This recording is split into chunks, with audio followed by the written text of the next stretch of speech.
Everything drastically changed in my life from one decision. 4 years ago, I decided to quit my 9 to 5 to become a full time entrepreneur. And nobody, I mean nobody, expected what happened next. In this episode, I'm continuing to share the crazy roller coaster ride that my life turned into as a result of that one decision.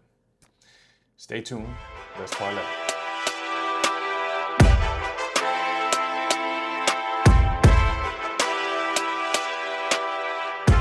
What's going on, y'all? Thank you for tuning in for part two of a series of me just letting you know what has happened over the course of my life and how I got to where I am today.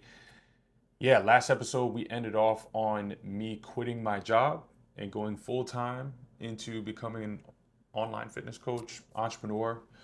And yeah, it was really a crazy experience. As I was taking notes and I was going through all of this, I realized that there's probably going to be a part three to this. Okay, so buckle up because there's a lot that I'm going to share here that I don't think that I publicly shared. And I'm excited because I think it just shows how much God can do as a result of,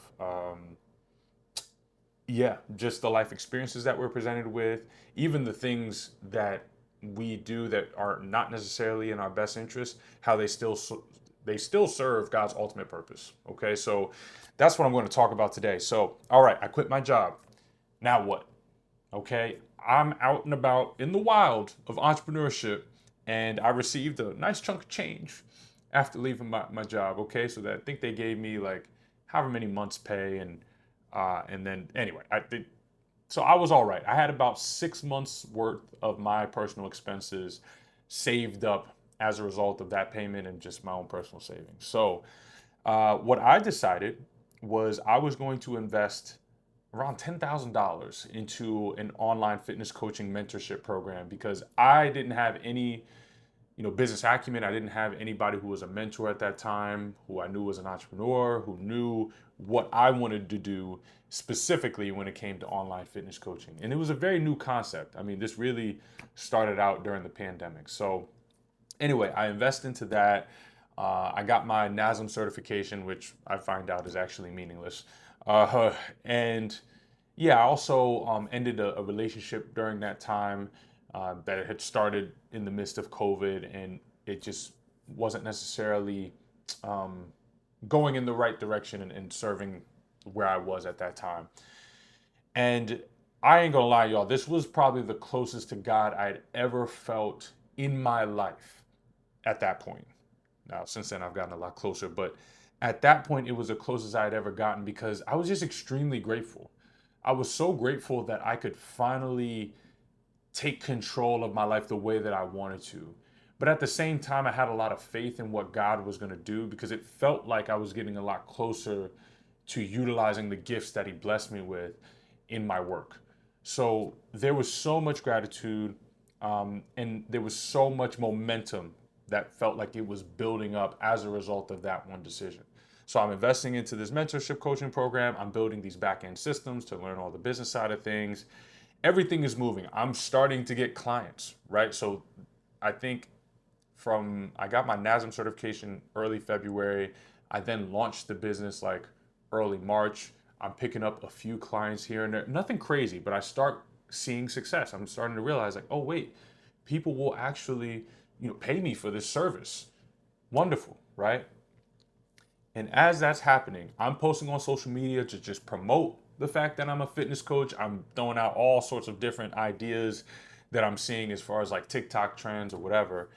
And I decided to post this TikTok where I don't even think I did anything fancy. I think I did like a little voiceover where I changed my voice to sound like a little kid talking to his uncle. And I still have it pinned on my TikTok in case you wanted to see what exactly that post was. But this post that I dropped,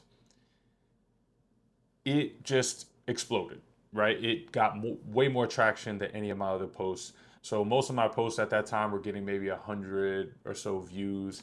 This post got like 80,000, right? And then that same post that I dropped on Instagram got like 200,000 views. So I was like, oh wow, that's crazy. So I started getting more followers. I'm starting to see that that post is definitely changing my social media dynamics. But what really came from that post was a DM from a casting manager from the reality TV show Big Brother. And I ain't gonna lie, I saw the message and it said something about, hey, I saw your post come across my FYP page, just curious, or just wondering if you're open to possibly being casted for the show Big Brother. I thought it was fake. I had one friend who had been on reality TV show before, on a reality TV show before, and I asked him, I was like, yo, is this legit? Like, what? I don't know if this is how it goes. He was like, no, it's legit. And he was like, as a matter of fact, I think you should definitely go on it, and I think you will definitely win, because he was familiar with that show. And as I started doing some more research and thinking about it, I was like, well, I was like, why is this coming to me right now? And yeah, I had some thoughts about like maybe this isn't, going to be a good thing because I just started my fitness coaching business. What am I like? This show requires me to be completely disconnected from society while filming, and I don't know how long I'm going to be on the show. I just started this business. I don't know how to handle my clients. I just had so many concerns, and I ultimately decided, yeah, I'm going to go on the show because in my head I was like, well, this would be a great way for people to get to know me as a person, know what I value, what I care about, my routine, how much I protect that, how much I love God, and also, from a business standpoint, I was like, well, if I get myself out there more, then more people can come to me to possibly work with me as a client, in my fitness coaching business. And then there was a part of me that actually thought I might be able to win. I was like, I don't know. I think I can go in there and kind of like have people underestimate me and just lay low for a little bit and maybe start snapping towards the end of the season. I don't know. We'll see, right? So I had these thoughts, and I decided, all right, I'm gonna go. I'm gonna go through with it. So I started watching all of the Big Brother seasons that they had recommended and some additional ones. I mean, I spent hours because each episode is an hour long. Each season probably is like 25 to 37 episodes. So it's just a ton of watching the show and studying it and seeing which characteristics or what trends that I noticed from all the winners. So I started writing that down. I was like, okay, I have a game plan. I know exactly what I'm going to do in order to make sure that I give myself the best chances of winning.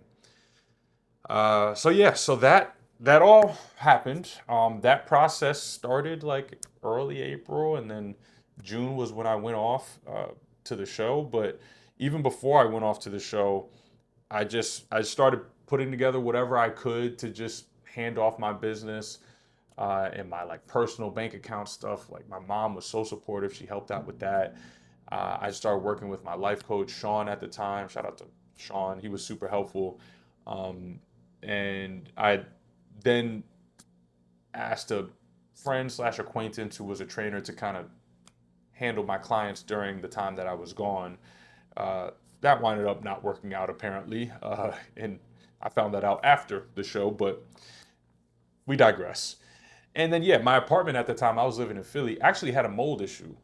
So, or I should say, a leak that was probably turning into a mold issue. And I was able to cut my lease early as a result. So it was just everything seemed to be aligning for me to go on this show. But there were still some things that were very challenging, and yeah, I wound up making it through. So I did not expect this to happen. I didn't even know what Big Brother was when they had DM'd me. I had to do research. I had to learn more about the dynamics of it and how big the show was. And I was like, yep, all right, Lord, if this is where you're taking me, then let's go. Let's make it happen. And I wound up going on the show, and this is not going to be an episode where I talk about what happened during Big Brother. If you're curious about that, you could watch it yourself or go on YouTube and do whatever. But I wound up making it all the way to the end and getting second place. I was very much anticipating that I would win. I visualized it, but that didn't happen, and I'm glad it didn't. I'm glad it didn't because what I learned afterwards was so much more important. And I would have been a very poor winner for Big Brother. I would have probably moved to Puerto Rico, gotten a huge chunk of land, invested in some real estate, and they probably would have never heard from me again. But nonetheless, we'll move on. So that was my Big Brother experience, and post Big Brother. So let's just fast forward to the night of the finale. This is the first time that I'm back out in the world. I think at finale night, I saw my mom first, and poor woman looked at me as if she had, like, she just looked like, oh my God, like, I'm just so glad to see you. But she almost looked concerned. And I didn't really understand that at the moment, but I began to understand why. Gave her a huge hug, saw my dad. And my dad even was like, don't pay attention to what people are saying on like Twitter or Instagram. And I was like, what are they saying? Like, I had literally no idea what was going on outside. And that night, literally the night ended, or probably around like 1 a.m. And then well, I should say the night ended for like the Big Brother like show and finale experience. But then I had to go into an interview room for about a good hour and a half. And, it was probably like 1:30 a.m. to about 3. And I'm in there, like going through all of these interviews where I'm starting to realize like, oh, there's some fans who aren't necessarily fond of me, or maybe the public perception of me is not what I thought it was, and very confused. I mean, the people at CBS, they did a great job of just being like, hey, just, a lot of this is perspective, and you have to just understand that, people are going to nitpick this, that, and the third. Just apologize for anybody who you met. And I was like, what did I say? I still had no clue. And I started to pick up on some things that people were mentioning, but it was just a real big shock. And I think from that, I received a lot of hate from certain fans. I started, going into my phone and seeing my Instagram just out of curiosity. And I was like, oh, like, the following grew. And I was like, oh, wow, this is interesting.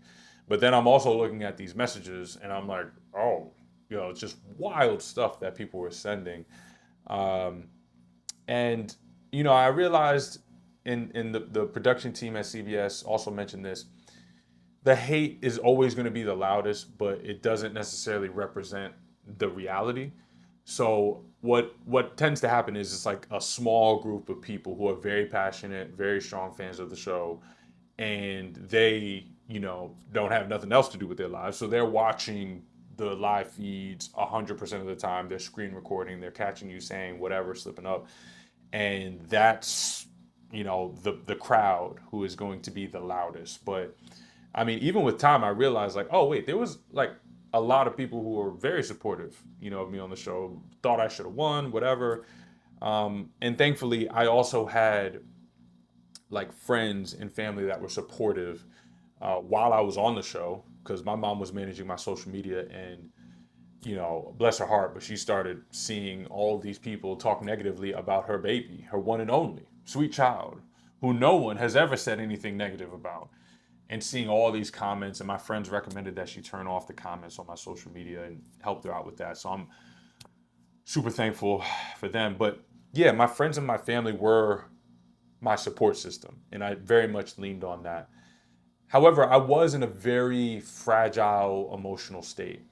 I do remember being like kind of just defensive about my experience, because it felt like I always had to be on defense whenever I went on these interviews, and whenever I was speaking to anyone who like was very much ingrained in like the Big Brother culture. I mean, I remember I had people from previous seasons literally like grab me as I immediately like got out of the show and were like, I need to talk to you about what you did. And I'm like, what did I do? And it just was a lot to handle and a lot to process. And as much as I thought I was like firm and strong in my foundation, it definitely knocked me off my emotional rocker a little bit.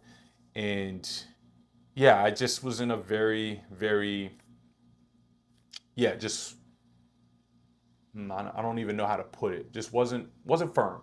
Just wasn't firm in my foundation. And at that time, after Big Brother had aired, I had stayed in LA for a little bit.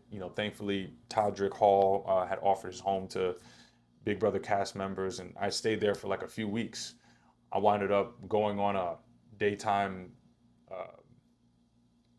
a daytime soap show, the Bold and the Beautiful, which a lot of people, don't really know about unless you're probably over the age of 50. And yeah, I went on there, and people were like, "Oh my God, you look like a natural when it came to acting and stuff like that." And I didn't prepare for it at all. I had a few lines, and I just kind of whipped it up in the morning or in the moment. And yeah, I just was like, "Oh, really? People think I can act? Oh, I didn't even try. What if I tried?"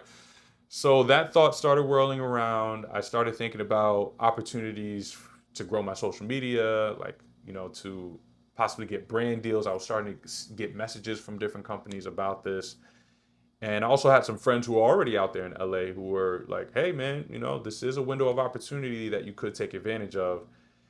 And the thought of moving to LA started to grow, quite a bit. And then what compounded upon that, which I didn't want to admit in the moment, but what compounded upon that thought was that I met a young lady who lived in LA, and I met her via social media, just in the DMs and stuff. She had watched my season of Big Brother, and I very much just emotionally leaned in to that situation, to a point where I very much was love bombing it. I mean, we were FaceTiming every day, and I think when I look back on it, it was because she watched the show and she was supportive of me, and she didn't really understand and see what people were saying is when it came up to all the hate. And then on top of that, there were some things that we had in common, both being from the same region of the States and stuff and whatever. So I just love bombed that. And I mean, it's just crazy to think what I was doing and what I was proposing. But I got to a point where we were like a month and a half into talking, maybe even a month into talking, and I proposed the idea of us moving in together. I know. If you live in LA, or if you know people who share stories about LA, this is just such a stereotypical story of people doing wild stuff just to survive in the city. So I proposed that we move in together. She was actually down for this. And we winded up signing a lease together for a two-bedroom in Los Angeles. And from there, I decided to do a road trip with her to move out there. Um, it was, looking back on it, pretty wild to think about. Um, and yeah, I don't want to go too deep into that. So here we go. Let's fast forward to getting to LA. I get there, things do not work out with the girlfriend. Pretty quickly, I realized that, I should have been asking way more questions and should have been more clear on what exactly the vision and the expectations were for us, being together and whatnot. And that just didn't come through. Just wasn't able to be productive. I wasn't getting much of anything done um, throughout the relationship, and just realized I think I need to take a step away from this. So now I'm stuck in this two-bedroom apartment by myself, paying 3K a month, which is actually not bad for LA, but got a pretty good deal on a two-bedroom, but still way more than one person should be paying for rent uh, to live in a city. Now, again, I got second place, so I got this 75K prize money, and I'm living high off of that. I'm like, oh, I'll be fine. I'll just use that to pay everything for the year, and then whatever money I make will be, my take home money for other things and stuff. So, uh, yeah, and then this is when I feel like it was a bit of um, a weird period where like I was just mainly in that relationship with her and spending a lot of time with her, and then once that stopped, I started like coming out a little bit, but I wasn't really sure how to navigate that, because it just was unclear what I was going to be doing with myself here in this new city. And then I got approached by the Challenge USA, so another reality TV show about filming for that. So then I started exploring that opportunity, and then this is when things started to compound on like me looking for opportunities that were just so far away from what I initially intended to do as a result of going on Big Brother, et cetera, et cetera. I really wanted to grow my coaching business as a result of the reality TV show and getting a following, whatever. It then morphed into, oh, here's another reality TV show, here's more exposure, here's brand deals that I could possibly be getting. Then there's also the opportunity to act, because I haven't really explored that yet, and I'm in Los Angeles. So all of these other opportunities started to gain like more priority. And then my business was just sort of like, it felt like a side hustle that I was just kind of managing and tending to, but not really pouring into and being an entrepreneur. So yeah, this is really where the financial irresponsibility came in. Like I said, the rent that I was paying for the 2 bedroom that I was locked into for a year, I started spending absorbent amounts of money. And I wasn't telling anybody because I had listened to too many of those podcasts where it said, you know, uh, real successful people understand the return on investment when they're spending money to grow their business or to grow themselves. And I I took on a mindset of like, oh, I'm investing in myself. I'm helping myself grow by pouring this money into these agencies or these people who are going to help me out with certain aspects of my business, my social media growth. And what happened was is I wasn't vetting out who I was working with.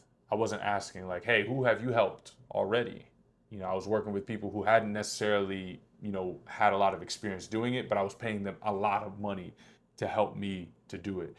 And I don't blame them at all. Like they had their own small businesses that they were running. They're trying to maximize the opportunity that they had and that they saw in working with me. But yeah, I just spent thousands upon thousands of dollars that year. Um, yeah, just not necessarily getting the return on the investment as well too. But God bless those people. I don't have any ill will towards them.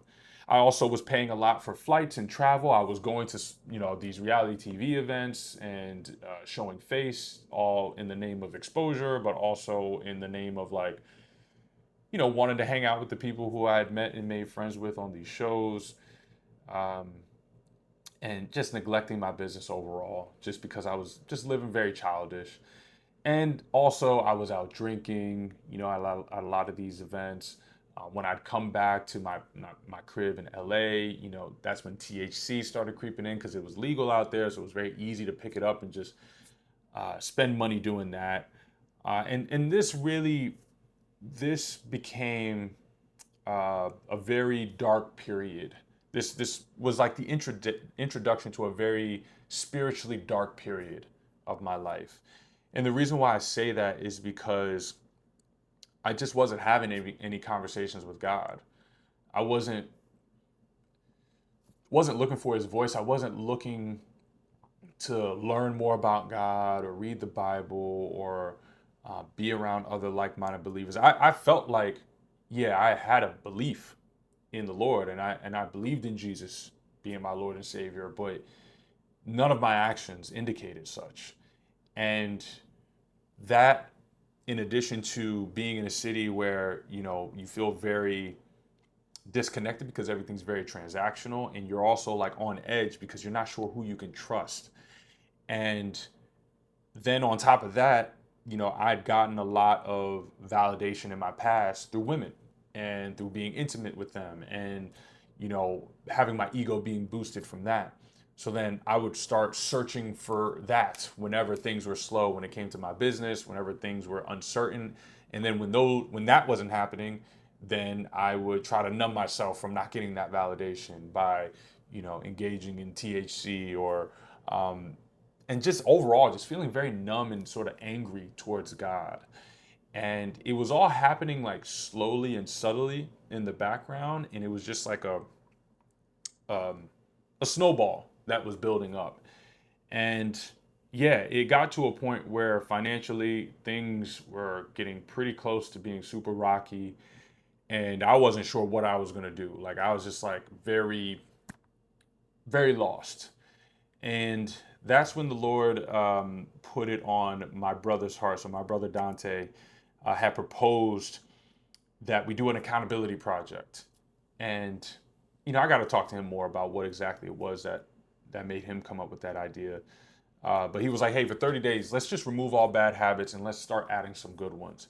And at that time, it was like, sure, bro.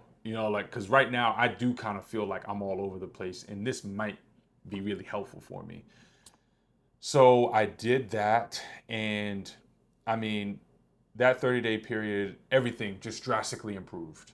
It was in the month of February of 2024. And I mean, my business, I started making a lot more money and started becoming more financially stable. I just got into much better shape. I was more confident in my body. Um, just removed a lot of sin without even realizing it at the time. Um, and just, I mean, I still wasn't putting too much energy into my spiritual growth, but everything that I was doing was removing sin. And before this, I mean, I was just dealing with so many different things in LA when it came to like health issues. I had like a lower back pain that was just debilitating. I would have like these anxiety attacks and just, feel like I would need to go to urgent care to get it checked out. And then they would check me out and then they'd be like, "You're actually fine." And it was just like it was all spiritual because I was in such a dark place.